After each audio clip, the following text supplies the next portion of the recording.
Next question, sir. What type of food we should eat so that our life reaches its full potential for a college or a school-going student? And it's by Spurti. Oh. Well, we must understand this. Food is not a religion. Food is not a culture. Food is just the fuel for this machine. Yes? There may be cultural aspects to the tastes. There may be even religious tinge to the food over a period of time. But essentially, food is fuel for this body. So with what kind of food will it function with minimum struggle within itself and maximum impact? So suppose you buy a petrol car and pump diesel into it, it may still roll around but not at its optimum. Similarly, various foods you can eat and still somehow it functions. But those communities which have eaten with care, you can clearly see a distinct difference in the way they function, the levels of intelligence and whatever.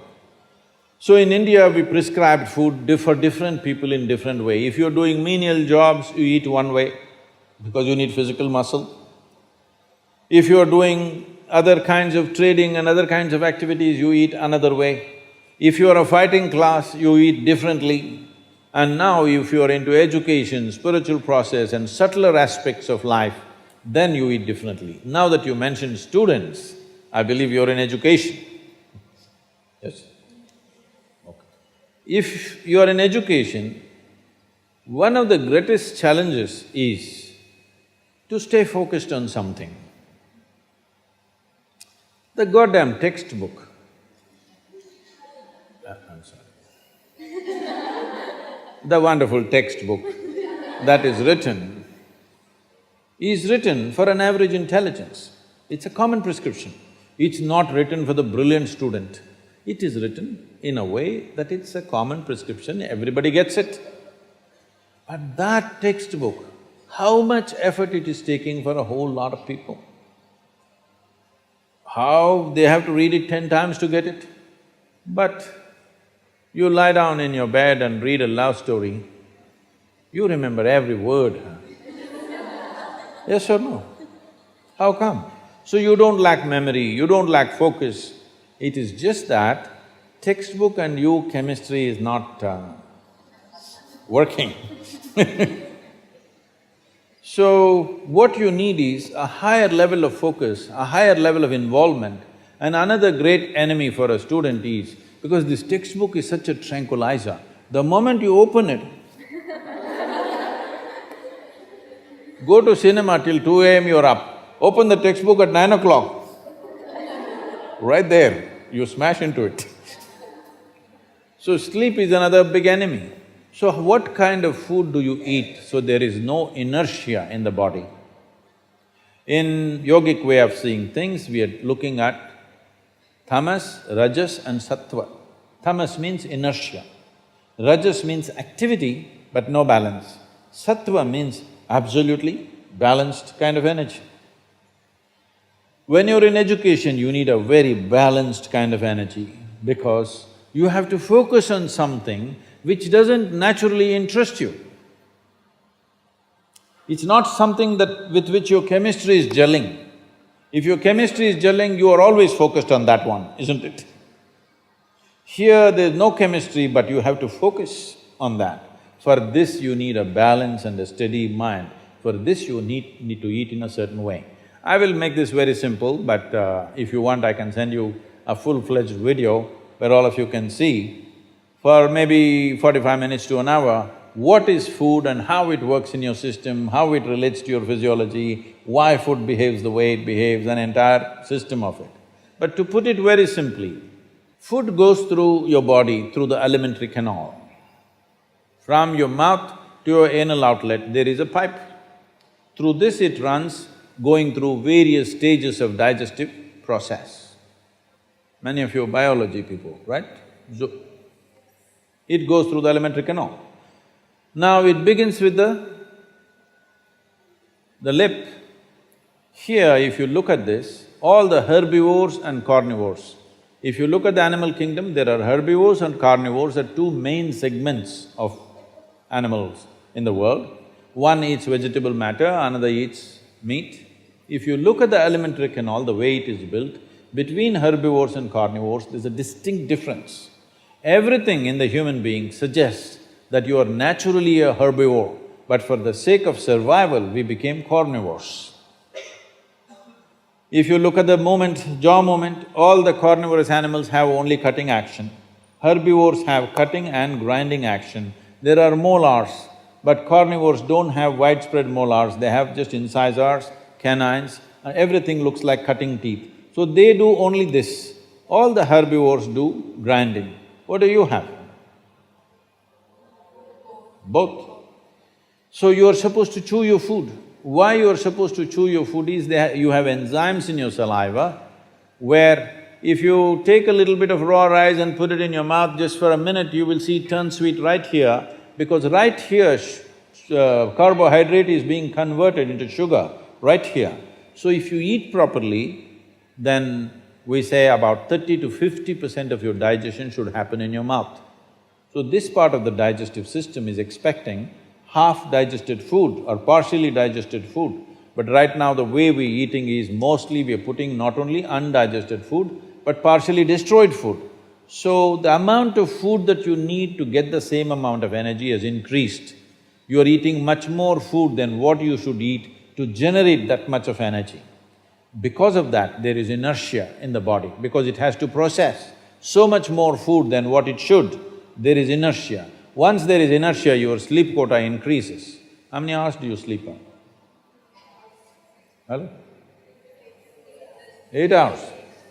You're going by the prescription, huh? See, this is not that you must deny yourself sleep, that's not the point. But if you eat right and do a certain things with your body, you see very effortlessly, within 3 to 4 weeks, you can drop your sleep quota anywhere between 2 to 3 hours. 1.5 to 3 hours, very easily you can drop if you just eat consciously and just learn to sit properly, just the posture, your geometry of the body and what goes into the system. If you just manage these two things, you will see sleep quota will just come down like that. Just to tell you, for over 25 years, I have largely managed with an average of 2.5 hours of sleep. Now I'm getting lazy and I'm sleeping, averaging somewhere around 4.5 hours now, but 7 days of the week, okay? 365 days, non-stop, on, almost every day. My daughter didn't call me for a month. I asked, what the hell is the problem with you, why are you not calling? She said, every 6 hours you're in a new city, what the hell I'm supposed to do? So I said, okay, which is true. In one day, sometimes we're doing 3 cities, so it's a non-stop activity. And today, many people around me have learned to do this. Over 100, 150 people around me are doing this kind of activity, averaging 4 hours sleep, and 7 days of the week they're on, all the time. And they are not irritated, they are not frustrated, they're joyful and they're wonderful. Why this is this? There are many aspects to this, but one important aspect is food, how you eat. Not only what you eat, how you eat is also very important, because food is a live thing. One simple thing all you girls can do is just see various health issues and inertia issue, focus issue, just bring 40 to 50% of the food in its raw form, that means it's alive. It must be a live cell, it can be a vegetable, it can be a fruit, it can be a nut, it can be sprouted gram. At least 40 to 50%, the food that you eat must be alive. You eat dead food and you want to live, this is a little difficult thing to do, because you have to raise the dead now. But if you eat live food, one thing you will see is the state of your mind, your focus and your sleep quotas, and above all, staying awake is not good enough, you have to stay alert, isn't it? How alert you are, how focused you are, only to that extent everything yields to you in this world, isn't it so? What is the level of focus will determine whether the world yields to you or not, isn't it? And one more aspect of life, one more aspect of food is, when you consume something, it must be of a simple genetic code, in the sense, it must be a very simple software. Vegetables, fruits, nuts, sprouts, they're very simple. More complicated means animal food becomes more and more complicated. Suppose you eat an animal which has some amount of emotion and a life of its own. Now the code in that… we were talking about this, your body is just an accumulation of memory, which means a certain software, isn't it? This is the most complex software. Human software is the most complex software on the planet of all the creatures. From an amoeba to this is the most complex… I'm not talking about her. She's looking… yes, yes, and this is the most… this is safe. This is the most complex software. So if you eat an animal, particularly a mammal, if you eat, it has a similar kind of complexity, maybe not as complex as this, similar level of complexity because it has thought and emotion of its own. Now for you to break that code and integrate it into your system, you are not fully successful. So it will leave traces of certain qualities within you. Otherwise, the best food would be eat human flesh because it's same. But you cannot break that. You cannot break that code and make it a part of yours because it's a different and complex code. If you eat a leaf, a vegetable, a fruit, a nut or a sprout, this is much simpler. If you must eat non-vegetarian food, you must eat that which is furthest away from you. So generally, fish and water life is furthest away from you. So if you must eat non-vegetarian food, the best thing to eat is, you're on the coast. Fish is the best thing to eat that way.